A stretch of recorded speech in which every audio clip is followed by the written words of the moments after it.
दोस्तों, उत्तर प्रदेश में एक 21 साल का लड़का जो कि बहुत ही मस्त होता है, अपनी दुनिया में व्यस्त होता है, एक दिन बस स्टैंड पर खड़ा था, बस का इंतजार कर रहा था। तभी उसके पास एक 15-16 साल की लड़की आती है। वो उससे देखती है, बातचीत करने लगती है, उसके आगे पीछे डोलने लगती है। कुछ ऐसी वो हरकतें करती है कि दोस्तों उसकी वजह से उस लड़के के दिल में अजीब सी हलचल पैदा हो जाती है। और इसका नतीजा ये हुआ कि उससे भी गलती हो जाती है और जिसका खामियाजा दोस्तों उस लड़के को बहुत लंबे वक्त तक भुगतना पड़ता है। दोस्तों, क्या कुछ होता है, एक बहुत ही दिलचस्प कहानी है, ये जानते हैं पूरी कहानी इस वीडियो में। लेकिन वीडियो में आगे बढ़ने से पहले बस वही रिक्वेस्ट, वीडियो को लाइक कर दीजिए, चैनल को भी सब्सक्राइब कर लीजिए ताकि मेरा हौसला बढ़ता रहे। दोस्तों, ये जो कहानी है उत्तर प्रदेश के बरेली जिले की है। एक लड़का जिसका नाम श्याम कुमार होता है, वो एक कंपनी में काम करता था। कंपनी में जाने के लिए बस का सहारा लेता था। सुबह 9 बजे एक बस स्टैंड पर खड़ा था। तभी वहाँ पर एक लड़की आती है। उस लड़की का नाम दीपिका होता है। उसकी उम्र 15-16 साल की होती है। वो श्याम कुमार के पास आती है, उससे कहती है कि पैसे दे दो। श्याम कुमार उसे बड़ी गौर से देखता है। तो लड़की सुंदर थी, बहुत ही खूबसूरत थी, नए नक्श काफ़ी अच्छे थे, लेकिन कपड़ों से बहुत ही साधारण थे। दोस्तों, वो एक भिखारन थी। वो उससे कहता है पैसे क्या करोगी? कहती है मुझे खाना खाना है। कहता है अगर खाना खाना है तो मांग कर खाओगी, काम धंधा करो उसके बाद खाओ। कहती है कि मुझे पैसे दे दो, इतनी बातें मत करो। कहता है नहीं, अगर तुम्हें खाना खाना है तो मैं चलकर तुम्हें खाना खिला सकता हूँ। लेकिन दोस्तों, अब वो खाना घर से खा कर आई थी, वो तो बस खाने के बहाने पैसा मांग रही थी। कहती है नहीं, मुझे पैसा दे दो, मैं खुद खा लूँगी। कहता है पैसे तो मैं नहीं दूंगा तुम्हें। और उसके बाद वो 1-2 लोगों के पास और जाती है, उनसे पैसे मांगती है, नहीं पाती है। फिर वो श्याम कुमार के पास आ जाती है। कहती है अच्छा ठीक है, आप जो है मुझे गन्ने का रस पिला दो। वहीं बगल में गन्ने का ठेला लगा था।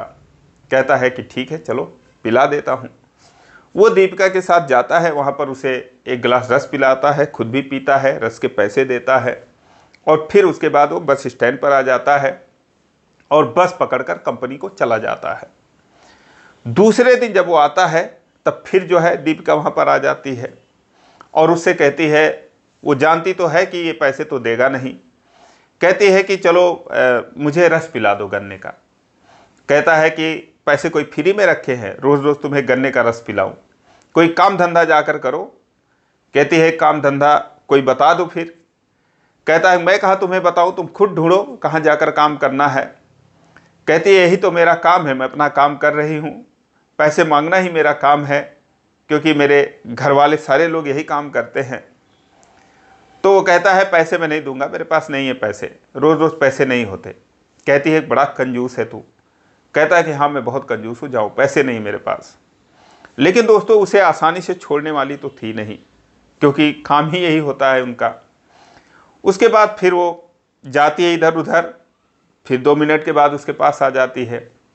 कहती पिला दो ना, 10 रुपये की तो बात है, बहुत गर्मी है, प्यास लग रही है। कहता है ठीक है। और उसके बाद जाकर उसे वो रस पिला देता है और फिर उसी तरह बस पकड़कर अपने कंपनी को चला जाता है। लेकिन जब वो तीसरे दिन आता है दोस्तों, वहाँ पर दीपिका तो थी, लेकिन उसके पास वो नहीं आ रही थी, बस तिरछी नज़र से उसे देख रही थी। ये भी उसे तिरछी नज़र से देख रहा था। सोचता है कि अभी मेरे पास आएगी, पैसे मांगेगी।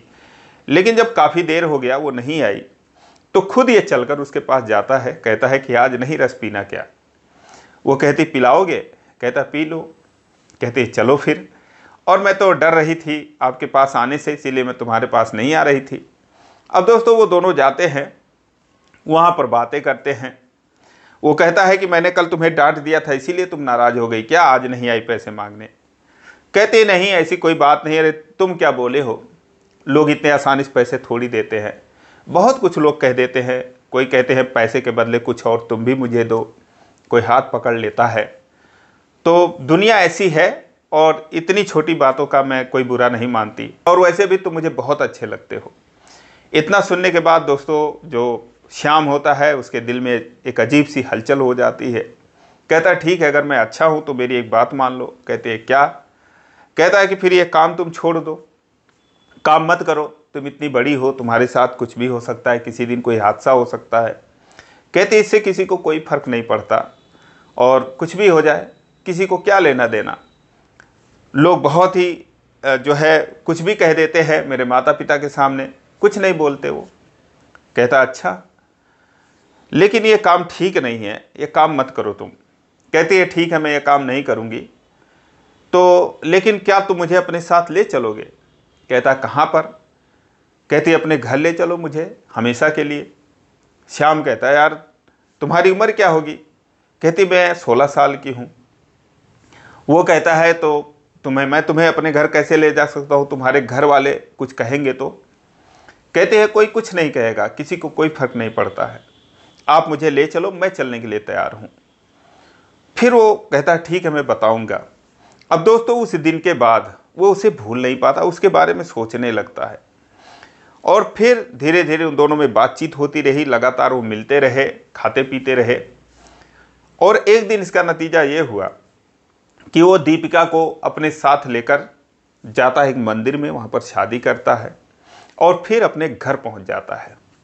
जब घर पहुँचता है तो घर वाले दोस्तों उसे अच्छी तरीके से जानते थे, क्योंकि वो उन्हें अक्सर मिल जाती थी बस स्टैंड पर। तो जैसे वो देखते कहते ये क्या, इसको कहाँ से ले आया? कहता मैंने शादी कर लिया है। घर वाले बिगड़ जाते हैं, इस भिखारन को घर में ले आया बहू बनाकर, निकाल इसको यहाँ से। श्याम कहता है कि अब ये नहीं जाएगी, मैंने शादी कर लिया है, मेरे साथ ही रहेगी, मेरी पत्नी हो गई है। अब दोस्तों इस बात पर उसके पिता भड़क जाते हैं, कहते हैं अच्छा तो एक काम कर, तू भी इस घर से निकल जा। और उसके बाद वो उन दोनों को घर से निकाल देते हैं। श्याम कुमार जो है अपना घर छोड़कर दीपिका का हाथ पकड़े हुए वहाँ से चला जाता है बरेली ज़िले पर, शहर में, और एक कमरा किराए पर लेकर रहने लगता है। बहुत ही आराम से रहता है, पति पत्नी की तरह दोनों रहने लगते हैं। ये वही कंपनी पर जहाँ पर काम करता था वहीं पर काम करने लगता है। दीपिका उसे सुबह शाम खाना बनाकर खिलाती थी। कुल मिलाकर दोनों बहुत अच्छे तरीके से रहने लगे। इसी बीच जो दीपिका है वो प्रेग्नेंट हो जाती है। लेकिन उसके जो माता पिता थे दीपिका के, जब उन्हें पता चलता है कि उनकी बेटी ने शादी कर ली है, फिर वो श्याम कुमार के घर पर जाकर धमक पड़ते हैं। कहते हैं कि पैसा दो, तुम्हारे बेटे ने ऐसी ऐसी हरकत की है। कहते हैं कि ऐसा है तुम ही जाकर खुद मेरे बेटे को ढूंढो, अपनी बेटी को ढूंढो, क्योंकि हमने तो अपने बेटे से सारा रिश्ता खत्म कर लिया है, उससे हमारा कोई मतलब नहीं, हमने तो घर से निकाल दिया है। तुम जानो, तुम्हारी बेटी जाने, वो जाने, और यहाँ पर दिखाई मत देना हमारे पास। उसके बाद वो लोग जाते हैं श्याम कुमार के पास और उससे कहते हैं पैसे दो। कहता है किस बात के पैसे? वो कहते हैं मेरी बेटी को तू लाया है, शादी कर लिया है, पैसे देने पड़ेंगे। कहता है तुम्हारा दिमाग खराब है, मैं कोई ज़बरदस्ती थोड़ी किया, वो मेरी पत्नी है और रजामंदी से हमने शादी की है, वो भी मुझसे प्यार करती है, पूछ लो तुम। जब वो दीपिका से पूछते हैं तो दीपिका कहती है कि हाँ मैं जो भी करी हूँ अपनी मर्जी से करी हूँ, मैंने शादी कर ली है, किस बात के पैसे? लेकिन दोस्तों उसके माता पिता जो है वो कहते हैं जैसे भी करके इससे पैसे तो लेकर ही रहना है। वो कहते हैं अगर पैसे नहीं दोगे तो हम तुम्हारे ऊपर FIR कर देंगे। श्याम कुमार कहता है तुम्हारी जो मर्जी करना है जाके करो, मेरा कोई कुछ नहीं बिगाड़ पाएगा, क्योंकि ये जो है खुद मुझसे प्यार करती है और हमने रजामंदी से शादी की है, क्या कर लेगा इसमें कोई। लेकिन दोस्तों अब उसे कानून के बारे में नहीं पता था कि कानून क्या कहता है। अब वो चूंकि अभी मात्र 16 साल नाबालिग थी, तो वो लोग जाते हैं थाने पर, सुभाष नगर थाने में, उसके नाम FIR दर्ज करवाते हैं। पुलिस जब सुनती है कि अच्छा, उसका आधार कार्ड वगैरह देखती है, जब उम्र देखती है, कहती है अच्छा, फिर वो दोस्तों पॉक्सो के तहत उसके ऊपर मुकदमा दर्ज कर लेती है। पॉक्सो मतलब बहुत ही खतरनाक केस होता है, अगर कोई इसमें फंस गया तो उम्र कैद भी हो सकती है। फिलहाल वो उसे श्याम कुमार को, जो पुलिस है वो उसे ढूंढ लेती है, गिरफ्तार करती है और उस पर जो है वो मुकदमा दर्ज होता है। जो दीपिका थी वो चीख चीख कर कहती है कि मैंने जो भी कुछ किया अपनी मर्जी से किया है, मजिस्ट्रेट के सामने बयान देती मैंने अपनी मर्जी से किया है। लेकिन दोस्तों पुलिस को तो कानून के अनुसार चलना था। कानून के अनुसार अगर कोई पति ही क्यों ना हो, अगर उसकी पत्नी नाबालिग है, 18 साल से कम की है, तो फिर वो अगर अपने पत्नी के साथ ही क्यों ना कुछ किया हो, उस पर जो है केस बनता है, पुलिस केस दर्ज कर लेती है। क्योंकि न्यूनतम जो शादी की आयु है सरकार ने तो 21 साल कर रखी है, लेकिन 18 से ऊपर ही लड़की होनी चाहिए, उससे कम अगर है तो फिर मामला जो है वो बिगड़ जाता है। यही हाल उसके साथ होता है। वो 16 साल की थी, भले ही अपने रजामंदी से उसने सब कुछ शादी वगैरह की थी। अब उसको जो है जेल में डाल दिया जाता है, मुकदमा चलता है, उसे 4 साल की सज़ा सुनाई जाती है। 2021 नवंबर में सज़ा सुनाई जाती है और 2025 नवंबर में उसे छूटना था, यानी कि पूरे 4 सालों तक उसे जेल में रहना था। जब वो जेल में चला गया, अब इधर जो इसके माता पिता थे दीपिका के, जब वो ये सुनते हैं कि अच्छा ये प्रेग्नेंट है, तो फिर वो उससे अपना पल्ला झाड़ लेते हैं। सारे रिश्ते वो दीपिका से ख़त्म कर लेते हैं, क्योंकि दोस्तों उन्हें अपनी बेटी से मतलब नहीं था, मतलब उन्हें पैसों से था। किसी तरीके से उससे 1,50,000 रुपये ऐंठे जाएं अपनी बेटी के बदले, तो इसीलिए उससे पल्ला झाड़ लेते हैं। और जो श्याम के माता पिता थे वो भी कानूनन उसको अपने घर नहीं ले जा सकते थे दीपिका को, क्योंकि उसी की वजह से तो एक तो उनके बेटे की ज़िंदगी खराब हुई थी, वो जेल पहुंच गया था। तो कुल मिलाकर ये दोनों परिवार उसे ठुकरा देते हैं और वो अब पुलिस के लिए सिरदर्द बन जाती है। पुलिस जो उसे बरेली के नारी निकेतन में डाल देती है, वहाँ पर वो रहने लगती है। उसकी कोई मदद नहीं करता, वो लोगों से कहती है मेरी कोई मदद करो, कोई मेरे पति को छुड़ाओ, उसकी गलती नहीं है। लेकिन दोस्तों जब उसे सज़ा सुना दी गई हो तो कौन मदद करेगा। फिलहाल वहाँ पर वो रहने लगती है, प्रेग्नेंट थी। धीरे धीरे जैसे दिन बढ़ने लगा, उसके लिए समस्याएं और बढ़ती चली गईं। इधर ये जेल में रहा, अपना दिन काटता रहा। धीरे धीरे करके 2024 आ गया, 3 सालों का वक्त बीत गया। इस बीच में श्याम कुमार को ये भी नहीं पता कि उसकी पत्नी कहाँ है और उसके पेट में जो वो प्रेग्नेंट थी तो कौन सा बच्चा हुआ, ये उसे कुछ भी खबर नहीं। कोई उसे मिलने नहीं आता था, कोई उसे उसकी कोई न्यूज़ नहीं देता था कि कहाँ पर है उसकी पत्नी। परेशान रहने लगा। तभी उस जेल में एक डिप्टी जेलर आते हैं जिनका नाम जितेंद्र प्रसाद होता है। जितेंद्र प्रसाद यूपी पीसीएस की परीक्षा पास करके डिप्टी जेलर बनते हैं रैंक के हिसाब से, और नई नई उनकी पहली पोस्टिंग जो है बरेली जिला जेल में एज ए डिप्टी जेलर होती है। लेकिन वो यूपी पीसीएस की परीक्षा पास करने से पहले एनजीओ में काम करते थे, सामाजिक कार्यों से जुड़े रहते थे। तो अभी भी उन्हें वो काम करना पसंद था, तो वो काम अब वो जेल के अंदर करने लगते हैं। कैदियों की समस्याएं सुनते हैं, उनके अधिकारों के लिए वो उसका ध्यान रखते थे। और अगर कोई रिहा होकर जाता था तो उसे समझाते थे कि भाई अब जाना तो अपनी ज़िंदगी सही तरीके से जीना, कोई जुर्म मत करना। और उसके बाद वो यही सब करते रहते थे। एक दिन वो समस्या सुन रहे थे कैदियों की, लेकिन जब श्याम कुमार की बारी आती है और उससे पूछते हैं कि हाँ भाई किस जुर्म में हो, क्या किए थे तुम। अब दोस्तों जितेंद्र प्रसाद की बात सुनकर जो श्याम था वो रोने लगता है। कहता है साहब मैं पॉक्सो एक्ट के तहत अंदर आया हूँ। जितेंद्र प्रसाद जैसे ये बात सुनते हैं वो सख्त हो जाते हैं। कहते हैं पॉक्सो एक्ट के तहत अंदर आया है, ऊपर से रो रहा है, आंसू बहा रहा है, जाओ यहाँ से तुम। उसे डांट कर भगा देते हैं, क्योंकि वो तुरंत समझ जाते हैं पॉक्सो का मतलब है किसी बच्चे के साथ या किसी नाबालिग के साथ इसने कुछ गलत किया है, तभी यहाँ पर ये आया है, इसे सजा हुई है। और उसके बाद उसे भगा देते हैं। लेकिन जब भी वो राउंड लगाते थे, जेल में घूमते रहते थे, जब भी उनकी नज़र श्याम पर पड़ती थी तो दोस्तों उसकी आंखों में आंसू भरे रहते थे। वो हाथ जोड़कर उनके सामने खड़ा हो जाता था, जैसे वो उनसे विनती करता था मन ही मन कि साहब एक बार मेरी बात सुनो। और जब वो उसे महसूस करते हैं कि इसकी बात सुननी चाहिए, तो एक दिन उसे अपने पास बुलाते और कहते हैं हाँ बताओ तुम कुछ कहना चाहते हो क्या। तो कहता है साहब मेरी ये एक कहानी है, अपनी सारी कहानी बताता है कि 3 साल हो गए, मुझे ये भी नहीं पता कि क्या बच्चा हुआ है, वो कैसी है, कहाँ पर है, और क्या पता उसके पिता उसकी कहीं शादी कर दिए या फिर वो अभी भी जो है इधर उधर मांग खा रही है। जितेंद्र प्रसाद सुनते हैं तो उन्हें बड़ा दुख होता। कहते हैं हाँ यार तुम्हारी बात तो सही है, उसके साथ कुछ भी हो सकता है। कोई बात नहीं, तुम चिंता मत करो, हम पता लगाने की कोशिश करते हैं कि तुम्हारी पत्नी इस समय कहाँ पर है और क्या उसे कोई बच्चा हुआ है तो कहाँ पर है। उसके बाद जब वो पता लगाते हैं, अपने सीनियर से बात करते हैं, तो सीनियर कहते हैं ठीक है जैसे आपकी मर्जी, आप देखो क्या मामला है इसमें। और फिर वो जाते हैं उसके घर पर पता चलता है कि हमारा तो उसे कोई मतलब नहीं। उस थाने पर जाते हैं सुभाष नगर, वहाँ पता चलता है कि हाँ, उसे नारी निकेतन में डाल दिया गया था बरेली। बरेली पता करते हैं तो पता चलता है कि यहाँ से उसे लखनऊ शिफ्ट कर दिया गया था, क्योंकि वो प्रेग्नेंट थी। यहाँ ऐसी कोई ज़्यादा व्यवस्था थी नहीं। लखनऊ में जाकर ये लोग पता करते हैं उस नारी निकेतन में, तो वहाँ पता चलता है कि हाँ, उसे एक बेटी हुई है, और बेटी के होने के बाद उसे लखनऊ के राष्ट्रीय नारी शरणालय में उसे भेज दिया गया है, वहाँ शिफ्ट कर दिया गया है। अब वहाँ से वो कहाँ पर है कुछ नहीं पता। ये लोग जब वहाँ जाते हैं नारी शरणालय में, तो वहाँ पता चलता है, एक मैडम होती है मीरा सिंह, उनसे पूछते हैं कि यहाँ कोई दीपिका नाम की कोई महिला है क्या। जैसे वो सुनती है, कहती साहब आप लोग कौन हो और कहाँ से आए हो? उस लड़की ने तो मुझे परेशान कर दिया है, जब देखो अपना बच्चा लेकर, अपनी बेटी को लेकर मेरे पास आ जाती है, कहती है कि मैडम मेरी मदद करो, मेरे पति से मिलवाओ, मेरे पति को ढूंढ कर लाओ। उसके लिए वो परेशान रहती है।